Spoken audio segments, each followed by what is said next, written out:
In this episode, we take a look at the very popular atheist argument called the argument from evil, which is often claimed to be a defeater to God's very existence.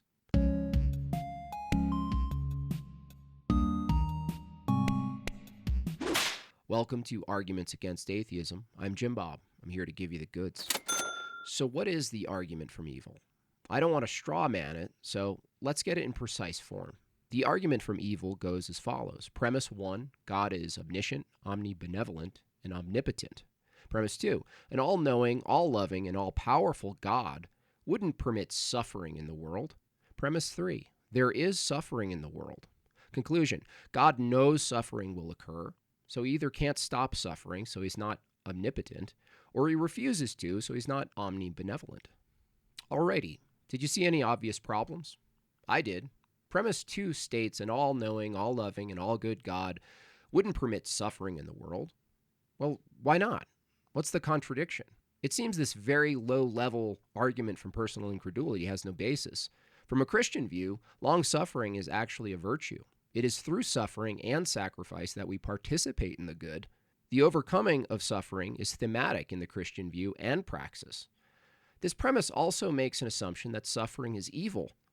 My question to the atheist is, what makes suffering evil? That depends on what you mean by evil. Is having an infected tooth evil? Is a hurricane evil? What about a lion eating a baby zebra? Is that evil? These are all examples of things at most we find unpleasant. If I went to a restaurant and found the chicken special to be unpleasant, would it make sense to leave a review that stated, "Don't get the chicken. It was immoral"? No. That's silly. Preferences are preferences, not ethical stances. Now, a very similar position on morality was introduced and made popular by atheist Sam Harris in his book, The Moral Landscape. Sam's position was this. Morality is based on the maximization of sentient well-being. And I think we could all agree that suffering is bad. Well, no, Sam, we don't all agree. For one, you have to define suffering, as does the atheist who is using the argument from evil. Perhaps the atheist will say, I think that it's fairly obvious that pain is the defining feature of what we call suffering. well, that's not obvious. What's obvious is that we find pain unpleasant. We also find that human beings have the capacity to overcome pain. Keep in mind, there are people who are born without the ability to feel pain, and yet they arguably suffer more than those who can feel pain. Well, I suppose we could redefine it and say that emotional and mental anguish would be the deciding factor in what is suffering. Isn't emotional and mental hardship an essential feature of growth?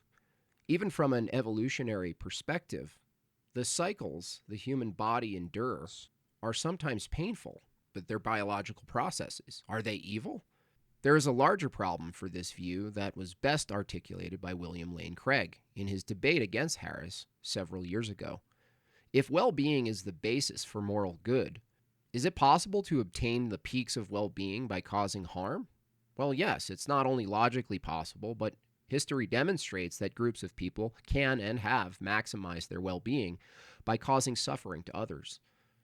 When the atheist says pain and suffering is bad, they are actually saying most people don't prefer to feel pain or suffering. Most people don't prefer the taste of licorice either. Licorice. If the atheist is claiming that we ought to pursue our preferences, then I'm not sure what was wrong with Jeffrey Dahmer eating brain custard. He merely preferred it to Ben & Jerry's. Now, for the sake of the argument, what if we grant the atheist that evil exists in the world?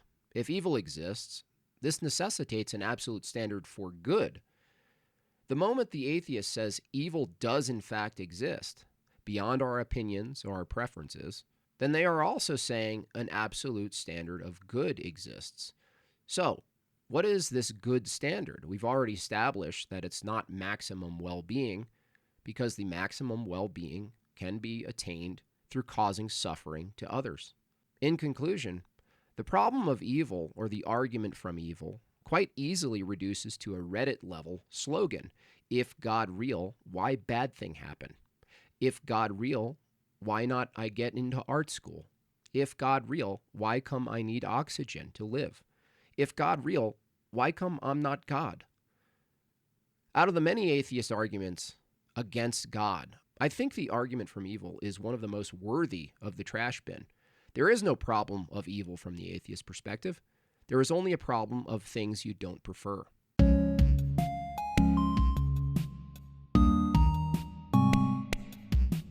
Why bad thing happened?